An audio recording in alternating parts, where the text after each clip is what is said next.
కరీంనగర్ నుంచి కొంతమంది ఉమెన్ ఉన్నారు. ఉమెన్ సెక్షన్ అనేది చాలా ఇంపార్టెంట్. ఎందుకంటే తెలంగాణలో రేవంత్ రెడ్డి అంటే పాపులర్ డైలాగ్ అది జనంలోకి బాగా వెళ్తున్న డైలాగ్ గూడా కోటి మంది మహిళలను కోటీశ్వరులను చేయడం. రైట్. అది చాలా కీలకమైన ప్రొజెక్షన్‌గా కనిపిస్తుంది కాంగ్రెస్ ప్రభుత్వంది. ఎవరు ఆపుతున్నారు ఆయన ఇప్పుడు కోటి మందిని కోటీశ్వర్లు అంటే చేస్తుంటే ఒకే మేము అడ్డం రోజులో పడుతున్నాం. రాత్రికి రాత్రి ఆయన చేయలేరు కదా! ఇప్పుడు కోటి మందిని కోటీశ్వర్లు చేస్తా అని చెప్పే రేవంత్ రెడ్డి గారు నేనేమంటున్నానంటే అది ఆచరణ సాధ్యమయ్యే మాట కాదు. నిజంగానే రేవంత్ రెడ్డి గారికి చిత్తశుద్ధి ఉంటే సగం టైం అయిపోయింది కదా, ఇంకెక్కువ అయిపోయింది, సగం టైం దాటిపోయింది. నిజంగానే చిత్తశుద్ధి ఉంటే ముందు లక్షాధికారులు చేయండి. ఎలా చేయాలి?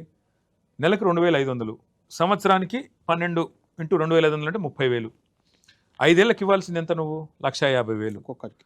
రైట్, ఒక్కొక్కరికి 1,50,000. అవును. మరి రాష్ట్ర వ్యాప్తంగా 1,67,00,000 మంది 18 ఏళ్ళు నిండిన ఆడబిడ్డలు ఉన్నారు.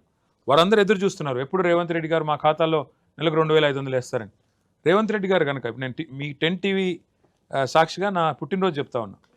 రేవంత్ రెడ్డి గారు కనుక 1,67,00,000 మంది ఆడబిడ్డల ఖాతాల్లో 1,50,000 రూపాయలు వేస్తే నేను శాశ్వతంగా రాజకీయ సన్యాసం తీసుకుంటాను. కోటీశ్వర్లు చేయడం దేవుడు ఎరుగు, లక్షాధికారులు చేయి ముందు.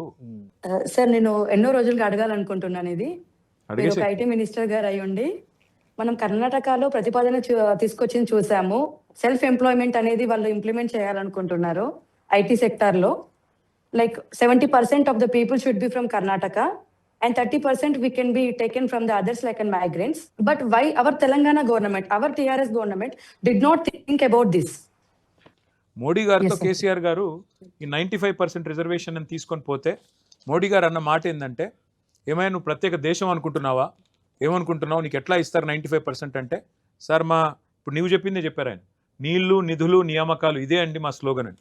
కానీ ఐటీ ఎట్లాంటి సెక్టర్ అంటే మమత, ఒకవేళ నేను ఇప్పుడు ఇక్కడ మన గర్వంగా చెప్తుంటాను, నేను ఇప్పుడు అమెజాన్ది ప్రపంచంలోనే అతిపెద్ద క్యాంపస్ హైదరాబాద్లో ఉందని నేనే గర్వంగా చెప్తా ఉంటాను. హర్యానా ప్రభుత్వం ఈ చట్టం చేసింది ఇప్పుడు నువ్వు చెప్పినట్టు, 75% అక్కడ ఉద్యోగాలు లోకల్స్కే ఇవ్వాలని.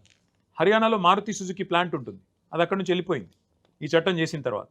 కాబట్టి మొదటికి మోసం వచ్చే విధంగా చేయకుండా మనమేం చేసినామంటే కేసీఆర్ గారి ప్రభుత్వంలో ఇన్సెంటివ్స్ ఇస్తాం, మీకు క్యాపిటల్ సబ్సిడీ ఇస్తాము, పవర్ సబ్సిడీ ఇస్తాం, అన్నీ ఇస్తాం.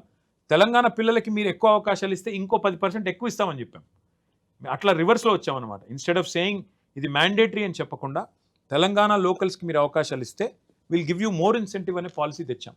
So we try to make sure we balance the growth and opportunities for locals together.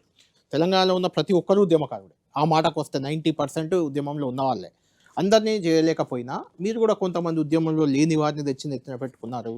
అలా వాళ్ళను ఖమ్మంలో కానీ హైదరాబాద్లో కానీ కొంతమంది ఉద్యమకారులపై దాడులు చేసిన వాళ్ళను పక్కన పెట్టుకున్నారు. ఇలాంటి విమర్శలు ఉన్నాయి కదా. ఉన్నాయి, వాస్తవం కూడా అది. తెలంగాణ రాష్ట్రం సిద్ధించిన తర్వాత ఇక మేము ఉద్యమ పార్టీ కాదు, మేము ఒక ఫక్తు రాజకీయ పార్టీగానే వ్యవహారం చేస్తామని చెప్పాము.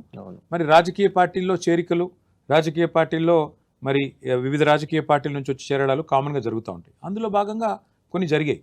అది కొంతమందికి రుచించవచ్చు, కొంతమంది రుచి ఉండకపోవచ్చు, కానీ అల్టిమేట్గా ప్రజలు మళ్ళీ వాళ్ళని గెలిపించారు కదా, అది కూడా చూడాలి కదా. మరి గెలిపించారు కానీ కేటీఆర్ గారు మీకు అనిపించదా ఎప్పుడు అంటే ఉద్యమకారులను మా పక్కనున్న వాళ్ళని గెలిపించుకొని ఉంటే వాడు చివరి వరకు పార్టీ ఉన్నన్ని రోజులు మా పక్కన ఉండేవాళ్ళు, వీళ్ళని తెచ్చి నెత్తిన పెట్టుకున్న వాళ్ళు మళ్ళీ వెళ్ళిపోయారు చాలా మంది. అట్లా ఏం లేదు బ్రదర్. ఇప్పుడు బొంతు రామ్మోహన్ అని ఒక వ్యక్తిని తీసుకొచ్చి, ఒక స్టూడెంట్ లీడర్ని తీసుకొచ్చి మేయర్ చేసి ఆయన కూడా పోయాడు కదా. ఇట్లా దానికి ఏం రూల్స్ ఏం లేవు బ్రదర్. ఫలానా వాళ్ళు మంచి వాళ్ళు, ఫలానా వాళ్ళు చెడ్డ వాళ్ళు అని ఒక కొలమానం ఏం లేదు. బాబా ఫస్యుద్దీన్ అని ఒక పిల్లోని తీసుకొచ్చి డిప్యూటీ మేయర్ చేసి ఆయన పోయాడు కదా. అట్లా చాలా జరుగుతూ ఉంటాయి రాజకీయాల్లో, దానికి పెద్దగా మనం బాధపడాల్సిన అవసరం లేదు. అదే ఎందుకు రేవంత్ రెడ్డి గారు కానీ మీరు కానీ ఈ మధ్య కొద్దిగా చూస్తున్నాను, ఒక 1 month 2 months నుంచి ప్రధానంగా ఎన్నికలు రేపా మాపా అన్నట్టు మీరు అగ్రెసివ్గా పర్యటనలు, సభలు, సమావేశాలు, ఆయన అంతకంటే అగ్రెసివ్గా 2034 దాకా నేనే అని చెప్తూ బీఆర్ఎస్ని అసలు మొలకత్తనియను, తులసి వనంలో గంజాయి మొక్కదంటూ ఇంత అగ్రెసివ్ మోడ్లోకి ఎందుకు వెళ్ళిందంటారు రాజకీయం? అది నేను ఎట్లా చెప్పగలను? మీరు కూడా వెళ్ళారు కదా.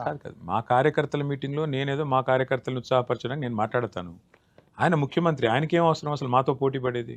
ముఖ్యమంత్రిగా మీరు చేయాల్సిందేంటి? ప్రజలకు మీరు ఇచ్చిన 420 హామీలు అమలు చేయాలి. 13 డిక్లరేషన్లు ఇచ్చారు, 6 గ్యారంటీలు ఇచ్చారు, వాటిని అమలు చేయండి. అమలు చేసి డబ్బా కొట్టుకోండి, నేను వద్దన్నా. అది చేయలేక అసమర్థతను కప్పిపుచ్చుకోవడానికి మా మీద ఏదో ఇష్టం వచ్చినట్టు ఏ జాతి నీది, ఈ జాతి నీది అని మాట్లాడితే ఇక్కడ చూస్తా ఊరుకోవడానికి ఎవరు రెడీగా లేరు.